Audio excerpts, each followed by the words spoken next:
कल्याण डोंबिवली महानगरपालिकेनं मांस विक्री बंदी, कत्तलखाना बंदी 15 ऑगस्टच्या निमित्तानं नाही नाही नाही नाही, मी आमच्या लोकांना सांगितलं ते चालू ठेवा म्हणून. कळलं का?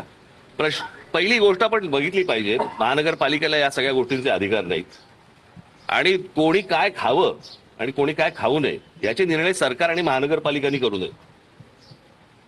म्हणजे एका बाजूने आपण स्वातंत्र्य दिन म्हणून साजरा करायचा आणि खायचं स्वातंत्र्य नाही. म्हणजे स्वातंत्र्य दिनाच्या दिवशी तुम्ही कोणत्याही प्रकारची बंदी आणताय, मला असं वाटतं की हेच विरोधाभास आहे त्याच्यातच.